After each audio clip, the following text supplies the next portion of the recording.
अगर वो शिव शंभू हैं तो हलाहल विष को कंठ में क्यों रखा? वो तो पी सकते थे, बिल्कुल पी सकते थे, पर पिया नहीं, क्योंकि यह संसार को संदेश था कि जितना भी दुनिया भर का जहर है उसे शरीर में न उतारकर सिर्फ गले तक ही सीमित रखना चाहिए। शरीर में उतारने का मतलब है मन और बुद्धि में जहर फैलाना, और यह मैं सांसारिकता को मद्देनजर रखकर कह रहा हूं। वैसे ही शिव सत्य हैं, शाश्वत हैं, इसीलिए वे दुनिया की बुराई को गुनते नहीं, सिर्फ कंठ में धारण कर लेते हैं। वे आशुतोष हैं, धैर्य अपार हैं, ना वो जीवों के क्रियाकलापों से जल्दी व्यथित होते हैं और ना ही जीवों की गलतियों पर तुरंत क्रोध करते हैं। वे शिव हैं, इसीलिए विश्व के जितने उल्टे कर्म हैं वे सभी शिव का अंग हैं।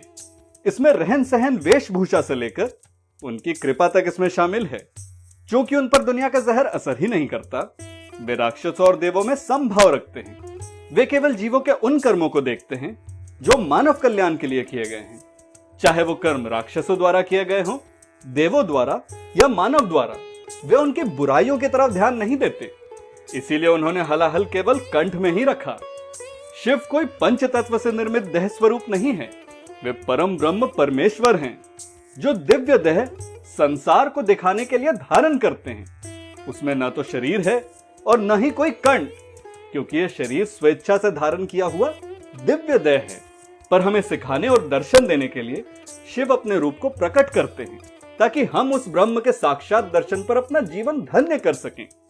ऐसा केवल शिव के साथ ही नहीं, बल्कि हर देव के लिए है, क्योंकि किसी भी देव का शरीर पंच महाभूतों से मिलकर नहीं बना होता, बल्कि अपनी मर्जी से देह धारण करते हैं ताकि हम उनके स्वरूप का आनंद ले सके। तो चाहे हलाहल विष हो या कुछ और, शिव पर सब बेअसर हैं।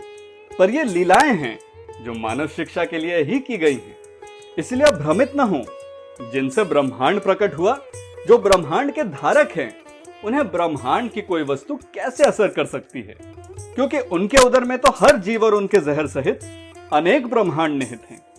अब आप फिर भ्रमित ना हो जाए कि ब्रह्मांड तो महाविष्णु के उदर में स्थित होता है। तो इसीलिए ग्रंथ बताते हैं कि ब्रह्मा, विष्णु और महेश एक ही हैं। बस सृष्टि कार्य के संचालन के लिए ही अलग अलग रूपों में जान पड़ते हैं। बस यही सच है शिव का कंठ में हलाहल धारण करने का।